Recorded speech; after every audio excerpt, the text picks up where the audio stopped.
What's up, Bulls Nation? It's the Bloody Horns podcast. I'm your host, Justin, and we got some breaking news in the NBA world. Immanuel Quickley has agreed to a 5-year, $175 million deal to return to the Toronto Raptors. Obviously, he was kind of the main trade piece coming back in the OG trade last season, so you knew they were going to do whatever it took to keep him, but $175 million for Immanuel Quickley?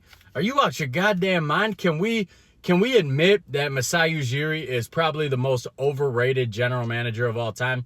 He made a great trade with Kawhi Leonard, but he got incredibly lucky. He got lucky that Kawhi was healthy. That's like the 1 year out of the last 8 that Kawhi was actually healthy for. Remember, he was hurt his last 2 years in San Antonio.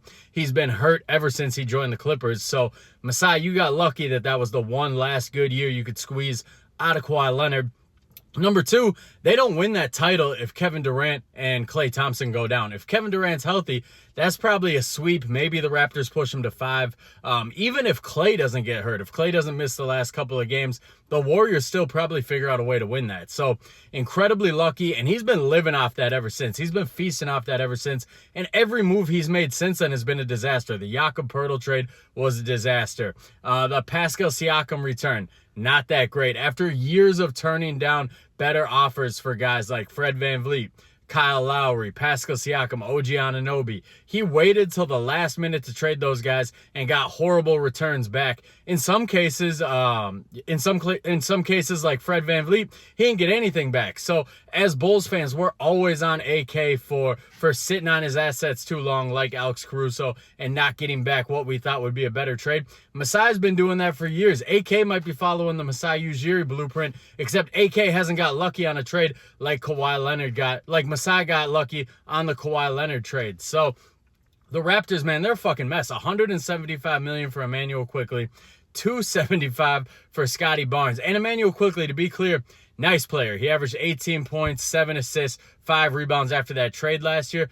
Problem was the Raptors were dog shit, and that's what I suspect will happen with Immanuel Quickley as your starting point guard. Is he's going to get them numbers. You're not going to win very many games. He's not a factor on the defensive end. His 7 assists, it's not like they're playmaking assists. They're more just like the defense comes and he kicks it out to a shooter. It's not like he's not what I would call a gifted passer by any means. So what this contract made me realize, $35 million for Immanuel Quickley, that's just fucking nuts. But it made me realize how much of a steal Coby White was. So Coby White under contract for $12 million this year, close to $13 million next year. It's a shade under $13 million next year. And Coby White is the far superior player. So Coby White last year, 19 points a game, 5 rebounds, 5 assists, 45% from the field. He took more shots than Immanuel Quickley, and he shot a better percentage. Immanuel Quickley shot about 42% last year. Immanuel Quickley had him beat a little bit on three-pointers. He shot 40% from 3. Kobe shot 37, but Coby White actually won games when he was kind of the main piece. Keep in mind, Coby White's numbers from last year, the 19, 5, and 5, that's weighed down by a slow start with Zach LaVine and DeMar DeRozan in the beginning of the year. And then post All-Star break, he was playing hurt the whole time. So if somebody took his numbers from like December, January, February, those 3, I think it's something like 23 and 7 a game when he was at his peak during the mid stretch of the season before he got hurt. So Coby White, far superior player, making a third of the money that Immanuel Quickley's making.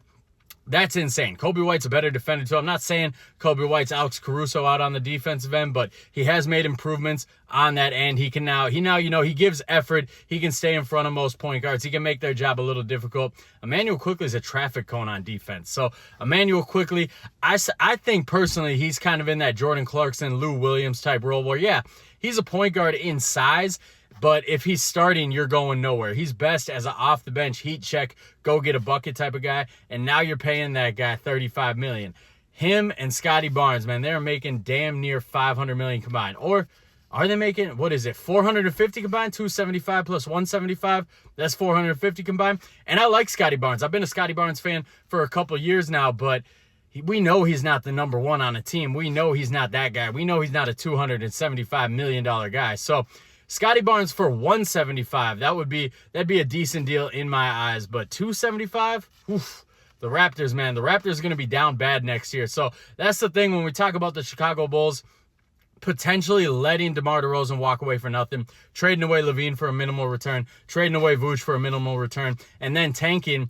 I don't know, man. The way I look at the East right now, Kobe White, Ayo Dosunmu, Josh Giddey, Patrick Williams, whatever we get at the 5, that's going to be a fun athletic team. I still might take that team to win more games than the Charlotte Hornets, the Washington Wizards, definitely the Brooklyn Nets, and the Raptors might be in that same mold too. I just don't believe in a team that's led by Scotty Barnes, RJ Barrett, and Immanuel Quickley. It's not going to work in my eyes. So this deal, it's crazy, guys. Free agency is right around the corner. We're like 2 days out from guys being able to sign deals. So we're going to see a lot more crazy deals. Let me know in the comments what you think about this deal and how it's going to affect other free agents going forward this offseason.